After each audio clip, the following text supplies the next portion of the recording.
Hey everyone, how are we today? Welcome back. Cheers. People said, well, you should have a glass of wine when you make these. You know, you're kind of enjoying your cooking. How come you don't have a glass of wine with you? So I said, sure, that's a good idea. By the way, I filmed these at 8 in the morning, but hey, you know, my fans, I got to please them. So salute. It's another beautiful sunny day out and summer. We're at the end of summer. Last weekend of August, we're filming this. And we're gonna make another quintessential summer dish. We're gonna make pesto sauce. And you know, basil is one of those crops, kind of like tomatoes, it's at its peak in the summer. It's traditionally a summer crop. A lot of you probably grow it, and you've probably got a ton of it coming up right now if the bugs haven't gotten to it. Big problem with basil, frustrating. But if you do, pesto is one of those great things to make. And I'll bet a lot of you have made pesto, and you've probably done it in your food processor or your blender, and that's fine. But we're gonna make it the traditional way today. We're gonna make it in a mortar and pestle.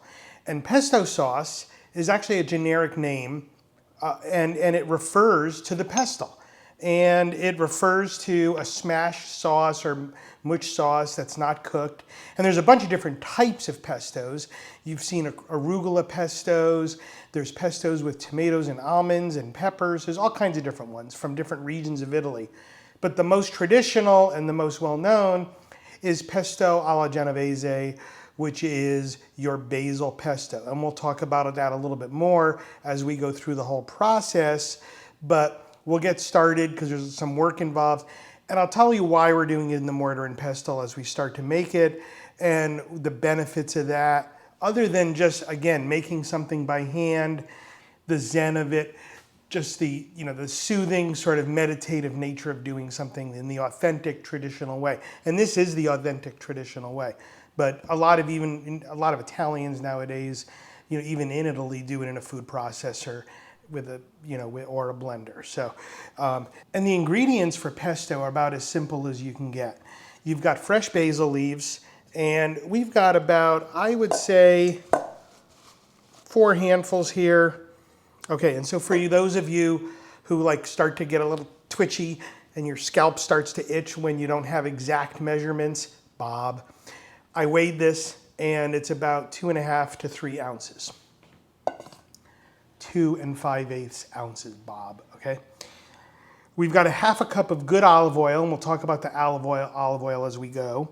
And it's a light, fruity olive oil, which is what you want. You don't want a real overly spicy olive oil for this dish. Again, these are nuances. If you make it with a spicier olive oil, it's gonna be fine. It's just gonna be a little spicier. How's that? Peppery, more peppery. No big deal. Got about a tablespoon of pine nuts here. And I've got 4 cloves. Actually, this is 3 cloves of garlic. And then I've got some grated cheese, and I've got 2 types of cheese. I've got about 2/3 of Parmigiano Reggiano and about 1/3 of Pecorino. And this is I found a Pecorino Toscana, which is a little milder, a little less salty than the typical Pecorino Romano you'll find in the store. And like I said, this is about 2/3 to 1/3, maybe about 1.5 cups in total. If you're using the Pecorino Romano, you might want to just make this instead of 2/3, 1/3, 3/4, 1/4, and just use a little bit less of the Romano because it's salty. I don't have any salt. We might salt this, but we might not. We'll taste it. But typically, because of all that cheese, which is salty, you don't need to add any salt to this. Okay, so what's the process here? Well, it's a little bit tedious, which is going to allow me to talk as we make it. Lucky you. But basically, we're going to take our pesto, we're going to throw our garlic in, and we're going to throw in our pine nuts. And we're just going to start to mash these into a paste. And so while I'm doing that, let's talk about this a little bit. So pesto comes from the Ligurian region of Italy, Liguria, and the capital is Genoa. Genoa was a sea-state years and years ago, one of the 7 sea-states of Italy, along with Amalfi, Venice, and I don't remember all 7 of them. But it's a thin strip of land, horizontal land along the top of Italy, along the, and actually before I continue, we are going to put just a pinch of coarse salt in here, just to get, we do want a little bit of extra saltiness, and then the salt acts kind of like sandpaper to help grind this up as we mash it. So back to Liguria, it's this strip of land along the top of Italy, and it's bordered on the south by the Mediterranean and the north by the Italian Alps, and it's kind of known as the Italian Riviera. It's a beautiful area with lots of tourism. The tourist resort town there is Portofino, and it's also home to the 5 sort of contiguous villages known as Cinque Terre, very famous and popular,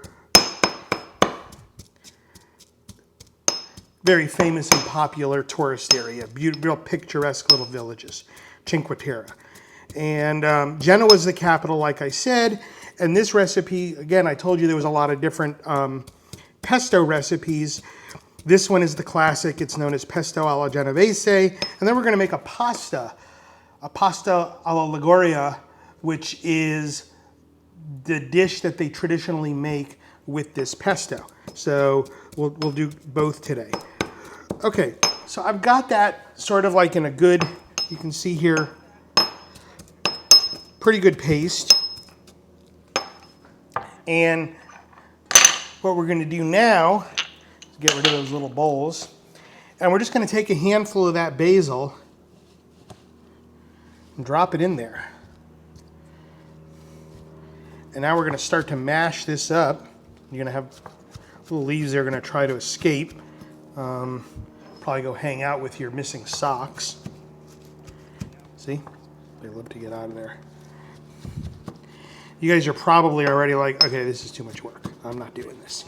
But the reason you want to do this and make it, one of the reasons is it's a delicate sauce. It's a perfect summer sauce. It's not cooked and it's not heated, and you don't want heat because heat deadens the flavor of the basil, and so does oxidizing, which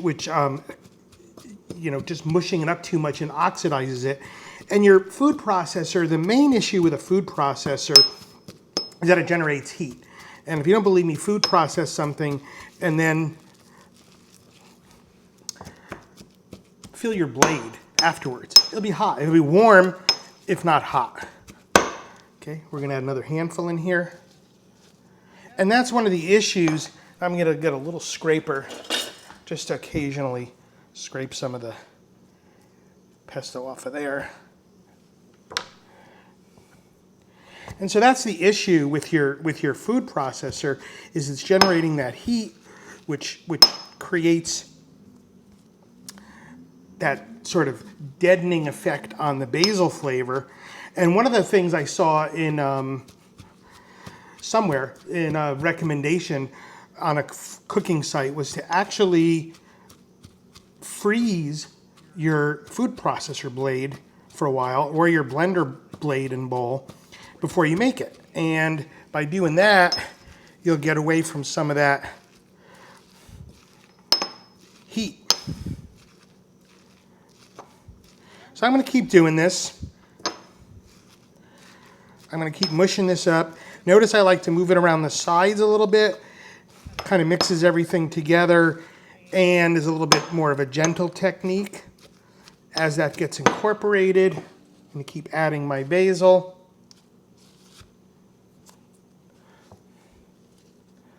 And we're just going to keep doing this until that basil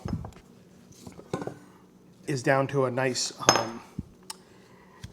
paste here as well, mixed in with that garlic and those pine nuts. Okay, so we've got that basil kind of mashed down into a nice paste here. One thing I will mention, I noticed as I was doing this one, is you want to try to find younger, more tender basil leaves. If you get older leaves, and especially like if you go to a store and buy them, and it's kind of older, a lot more mature leaves, they're just a little tougher, so it's going to take a little longer to get through this process, and it might not break down quite as well. And you want to make sure that when you're putting the leaves in here, you get most of those stems off, because again, those are harder to break down. So we've got this to a nice pulp, kind of paste now. Our pesto paste. Try saying that, pesto paste. It's kind of like if you remember David Letterman on the Academy Awards, his wonderful one time, Uma Oprah. But pesto pasta, how's that? And we're going to start adding our cheese in.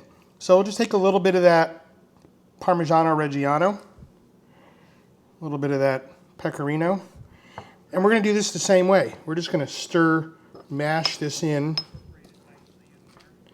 incorporate it nicely in there. And you'll see some recipes where they add the cheese after the oil. I like doing it this way. I think it's easier to incorporate it in. The only thing I will say is pesto is a sauce that freezes really well. And I will say, if you're going to freeze it, don't add the cheese. Don't add it at all, and freeze it without the cheese. Cheese doesn't freeze well when it thaws. It releases a lot of moisture and kind of gets a weird texture. So cheese is not one of those things that freezes. So if you're going to freeze this, leave the cheese out completely, and then you can literally, when you thaw it out, you can stir in the grated cheese. And the good thing about that is you can freeze this in ice cube trays, and then thaw out just as much as you need, because as you're going to see with our pasta dish, you don't really use a lot of this for your sauce. So again, if you're going to freeze it, leave the cheese out. When you thaw it out, just throw in a tablespoon or two, depending on how much you're using of cheese, and mix that in right before you serve it. Okay, so we got our cheese in there. I'm going to leave a little bit here on the board so that I can garnish my pasta dish. I'm going to start incorporating our olive oil. Like I said, if you can find a Ligurian olive oil, obviously that's going to be best, because that's the region it came from. But if you can't, you want to try to find as light and fruity of an olive oil as you can. And again, if all you've got is a spicier, I would get a kind of a premium olive oil for this dish. I would splurge a little bit. Again, obviously, when I say olive oil, I'm talking extra virgin for this. I've always wondered about the phrase extra virgin. I mean, I always thought that was kind of like an on-off switch, but I guess not. So we're going to just keep incorporating that olive oil in.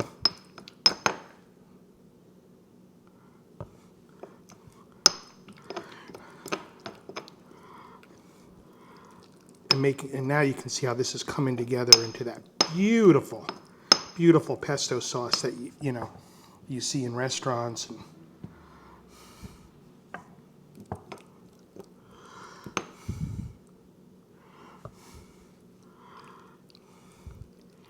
I think that's probably, again, this is one of those things as you make it, and the measurement is not an exact science. So as you make it, you're going to use your judgment. And this is looking like it's about the right amount of olive oil. We'll give it a little taste here.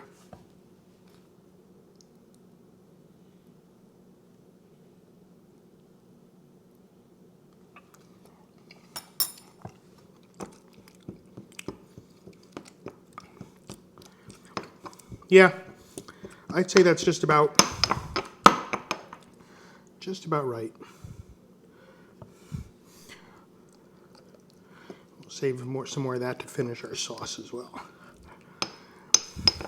See, there you have it, folks. I mean, that's just a beautiful pesto sauce right there. A little more rustic than what you're used to you know, from a store-bought jar where it's all emulsified and you know, kind of more just, you know, really consistent and not as rustic. And the rustic nature kind of adds to it and gives it that authentic feel. So now we're going to do our pasta dish. And the pasta dish that we're doing is another classic. It's called pasta alla ligure. And it's a Ligurian pasta dish, obviously, that is the traditional dish to do with pesto. And it's basically pasta, potatoes, and green beans. So I've got a pot of water here that I've already, it's on the boil, it's salted. And so what I'm gonna do is I'm gonna throw in my pasta. Now this is just, I'm making it for myself. So I got about a 1/4 cup. You want like a short, stubby, I've seen it done with long noodles. I don't like it like that. I like it with a short, stubby, like fusilli, or I've got some orchietti here that was just left over. So I've got about a 1/4 cup. Actually, it's about 4 ounces. So a 1/4 pound of orchietti. That's a healthy amount for one person, probably a little too much. I'll probably save some of this, but I'm gonna toss that into the water. And I've got about a 1/4 cup of diced waxy, like Yukon Gold potatoes. And the reason you wanna use a waxy potato, not like a russet, is the russet's gonna fall apart.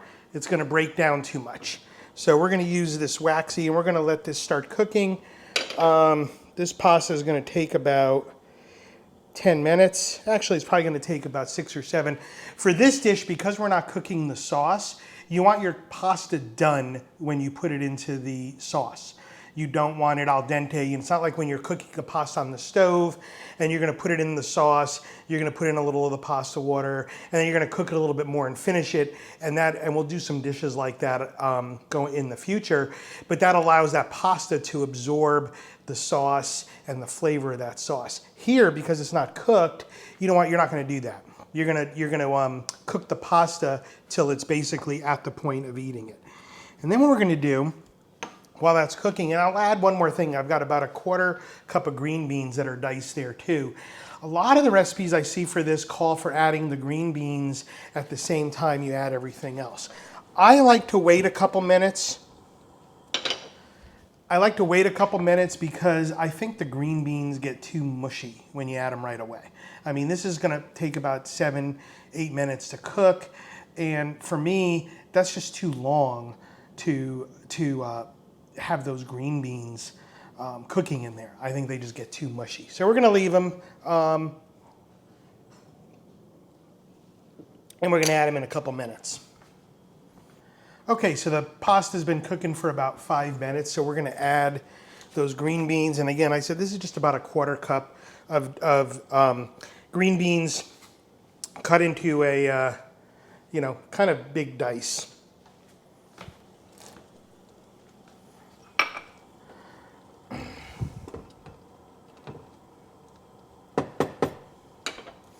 And we're just gonna let that finish cooking. Again, this is a traditional Italian way to use pesto. It's probably the classic, like I said, Ligurian Genovese dish. You can use pesto in a lot of other things. It's just pasta and pesto alone. It's great. I find that it goes really well with shrimp. So if you wanna toss some cooked shrimp in there and do a pasta shrimp pesto dish, or even just grilled shrimp, you know, and over rice or on just by itself with some pesto sort of spooned on or brushed on at the end. It's another great way to use it. There's just a lot of, you can, you know, use it as a base on some grilled bread for a great bruschetta, maybe with some sun-dried tomatoes on top of that, and you know, maybe a sprinkling of like I don't know if I'd use any more cheese on it, unless you're gonna use something mild, like you might do a base of, you know, your grilled bread, some thin base of goat cheese, because it's got that nice tang to it, and then some pesto, and maybe some sun-dried tomatoes on the top, and finish it with a couple sprinkling of fresh pine nuts. One of the things you'll notice is that I didn't toast my pine nuts. Some recipes call for that. I like it and I've watched some of the more authentic recipes and they don't toast them, so I don't toast mine. You can also, in a pinch, you'll see in a lot of store-bought pestos, they use walnuts. The main reason for that is they're a lot cheaper than pine nuts. Though they work fine, but it's going to obviously be a little bit of a different, a little bit of a stronger flavor. The pine nuts have that much milder flavor to them, but they're more expensive and they're also more perishable. So I keep mine, by the way, when I open my pine nuts, I keep them in the refrigerator and they last a lot longer. But you will see, and you can make it with walnuts, and you'll see a lot of store-bought pestos, especially the more inexpensive ones, where they do make it with walnuts because they're cheap. But if you got the pine nuts, use those. So we're going to test our pasta here, see if it's about ready.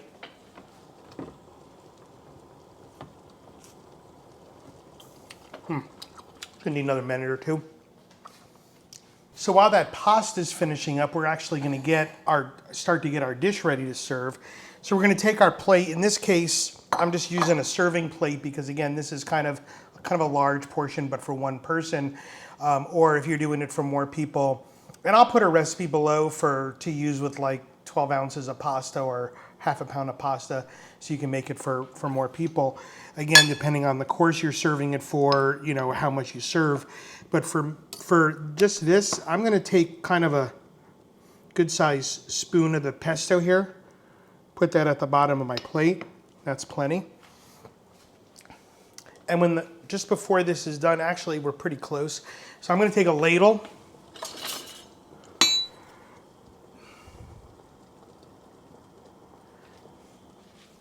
And I'm just going to ladle maybe a tablespoon of that pasta water over there. And I'm going to start to stir that up a little bit, let it emulsify. Remember that word.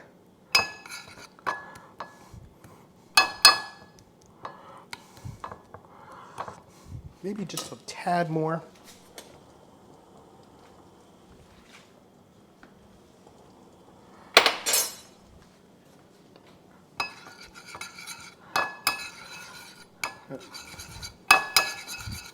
See how when we mix that up, it gets nice and creamy. We're going to check our pasta again.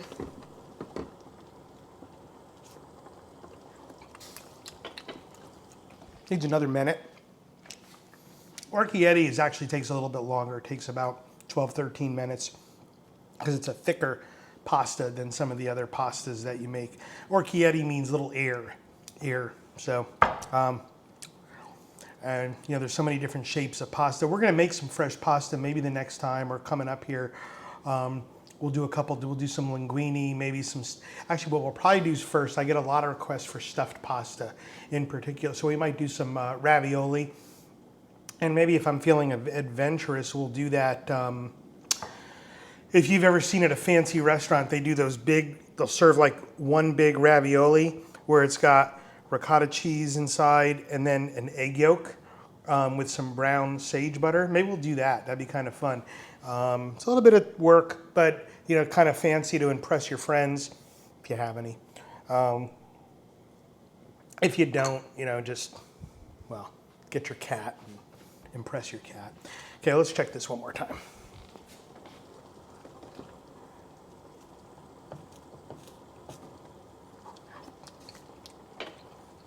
Okay, it's pretty much done. It's al dente, to the tooth, as they say in, that's what al dente means. You know, you want a little bit of chew to it. You don't want it too mushy. This isn't Chef Boyardee out of the can. You want it nice and that little, you know, tooth to it, little chew. So we're going to take that off the heat, and we're going to strain that.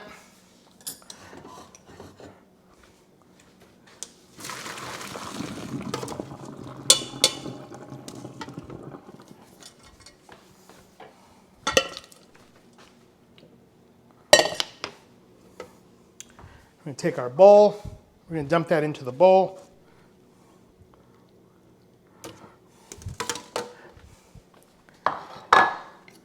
And now we're just going to start to mix this up with that pesto.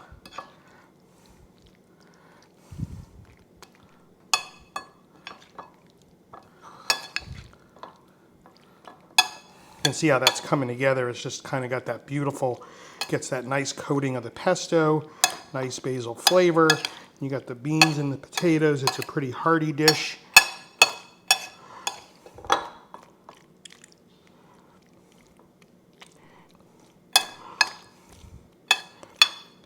Things will fly away from you on occasion. You want to mix that up pretty good there.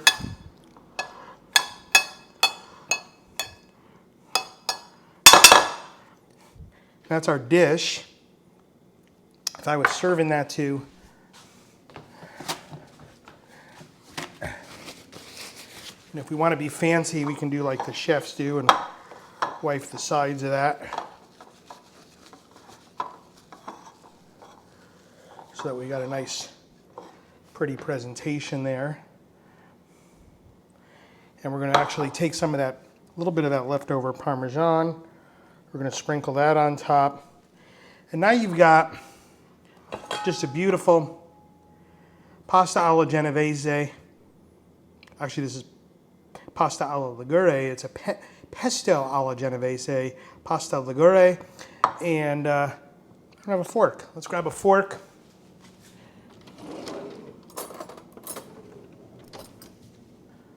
We're going to give this a taste. Get a bean in there, piece of pasta, piece of potato. And that's just delicious. You got that really clean, fresh basil flavor coming through. You've got the, nice texture of the potatoes, pasta, those green beans. It's just a great summer dish. So try this at home. If you have a mortar and pestle, try making it the old-fashioned way. It's worth it, trust me. If you don't, it's not going to be that far off doing it in a food processor or a blender. But if you've got this, give it a try. And if you want to really be OCD about it, Bob, you can actually try it making 2 batches, one with your food processor and one this way, so you can taste the difference. But that's it for now. Wait. Ciao. It's just fun cooking for all of you guys. I love all the feedback. Again, keep it up. And until the next time, bon appetito and ciao from the irreverent chef. So we'll see you soon. Bye. Can't get enough of that. It's delicious. I'm going to go enjoy my lunch.